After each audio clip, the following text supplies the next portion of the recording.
Dear Sir, this bill aims to provide greater transparency and streamline procedures for en bloc sales to avert the long-drawn conflicts arising from such property transactions which affect us. I'm happy to note that the role of the Strata Titles Board will be refined to focus on mediation with a maximum mediation period of 60 days, and it is henceforth empowered to issue a stop order to cease mediation if the owners are keen to bring the case to court. This change could potentially help to reduce the costs and time taken to resolve more contentious en bloc applications via the litigation route. I'm also pleased to note that the requirement that a person standing in a collective sales committee must disclose the extent of his or his skin's ownership in the development to offer greater transparency. To further expedite the process, the sales committee can vote off a non-consenting member by a simple majority when an application for the sale has been made to the STB. The imposition of a 2-year restriction period on en bloc properties that fail to sell is one that has so far garnered mixed reactions from the industry and the ground. Those who wish to restart the sales process during the restriction period will also have to abide by stricter rules. This measure could also prevent the drawdown of management committee funds where extraordinary general meetings are convened incessantly. Furthermore, the first retry to convene a EOGM to reappoint a sale committee will need to meet a requisition threshold of 50% by share value or total number of owners. This threshold will be moved to 80% for subsequent tries to convene an EOGM during the 2-year period. I opine that it is timely to remind ourselves what was said in Parliament in 1998 and 1999 as reported in the Hansard, Volume 69 at columns 601, columns 632 to 634, that the en bloc sale legislation was to, I quote, create more housing units in prime 999-year leasehold or freehold areas for Singaporeans, unquote, and that, quote again, a secondary benefit is that these developments, especially the older ones, could have been rejuvenated through the en bloc process, unquote.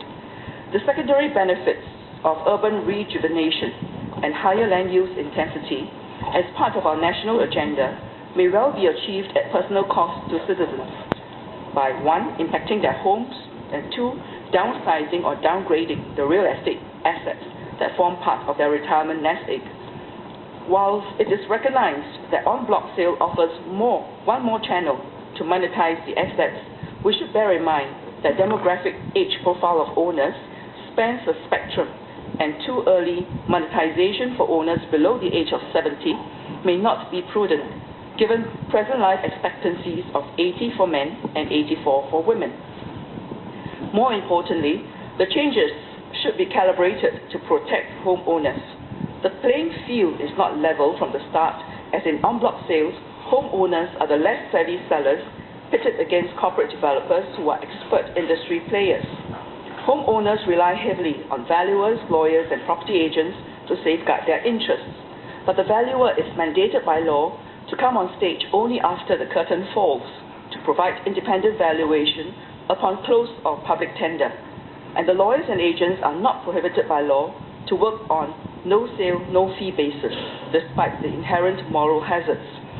It is also noteworthy that these valuers, lawyers, and agents have recurring business relationships with the developers, whereas they are likely to act only one time for the en bloc homeowners. In the same vein, sale committee members and majority consenters are effectively selling unwilling homeowners' unit along with their own units when the minority dissenters are forced to sell under a collective sale order. A great deal is at stake.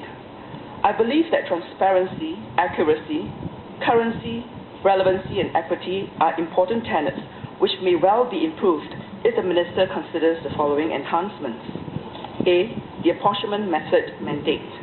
Require a written report by an independent property appraiser prior to approving the terms of the collective sale agreement as to the appropriate apportionment method to apply for the estate with justification for such recommendation.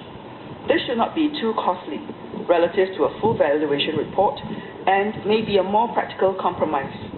yet it would establish one of the key decision factors on a professional basis. This goes towards improving accuracy and equity. B. The agent's business proposal for potential developer buyers and valuation report. Another possibility is to require that the agent's business proposal with sensitized analysis of the residual land value to be given to the potential developer buyers, so that in turn the business proposal can be distributed to each owner, as the agent's commission is paid by the owners upon the sale of the estate. To further improve transparency and equity, two representatives from the agent's company should affirm or swear a statutory declaration that they have provided a full and complete set of business proposals to each owner for further consideration. By the same token, the valuation report to be obtained upon close of public tender must be one based on updated development guide plan specifications, projected residual land values with development gross floor area sensitizations, and apportionment method. Valuation is an art and not a science. Hence, it is not uncommon that interested parties will hunt down valuers who are prepared to say what these parties want to hear. This may well go towards improving transparency and currency. C. Reaffirmation by majority consenters. Perhaps it is also timely to mandate reaffirmation by majority consenters prior to execution of sale and purchase agreement with developer buyer for equity. At present, the bill provides up to 24 months window to 1. Procure the collective sale agreement signatures, 2. Commit developer buyer, and 3. File notice of the application of collective sale with the Strata Titles Board. This gestation period is too long. An en bloc interest is usually sparked in an upward moving property market. There is increased likelihood that within the period of up to 24 months, the current market value may already be out of sync with the reserve price that was locked in by the majority consenters via the collective sale agreement. Despite these preloaded factors, the long gestation period and the upward spiraling market, the bill does not provide for reaffirmation of majority consenters. Even where the sale is by tender, there should be a simplified reaffirmation procedure whereby the lawyer must produce proof of dispatch of such document. The reaffirmation document could then be collected by the property agent for consolidation by the lawyer or returned direct to the lawyer via registered post or fax to be followed by post within a stipulated period from the date of dispatch. The level of reaffirmation should meet the requisite majority consent level, but need not match the previous consent level. There could also be a deeming provision that non-return of such document by the specified deadline would be tantamount to reaffirmation. For practical reasons, I can appreciate why the bill mandates an independent valuation report only upon close of tender, although that would clearly mean the two key factors, that is the reserve price and the apportionment method, that determine the level of majority consent was set without professional basis. As these two factors are inscribed into the collective sale agreement, which is mandated for a long lag time of up to 24 months to lock in the majority consenters, will the bill be in fact putting the sale committee and the valuer in a bind? For the sale committee, as proven in the Horizon Towers en bloc fiasco, the sale committee volunteers could be potentially ensnared into a situation of damned if you do and damned if you don't. Where the market is likely on an uptick to spark en bloc interest, it is naturally in the interest of the no-sale, no-fee property agent to recommend to the sale committee to launch tender just before any likely market run-up in order to secure a sale as opposed to launching a tender at market peak. Once the reserve price is hit, despite the fact that such reserve price could potentially have been set some 18 or 20 months ago, the sale committee may be wary of aborting the sale, even though they realize that the market run-up has made such reserve price out of sync because the valuation report would not reflect run-up, as it would be based on values prior to the run-up.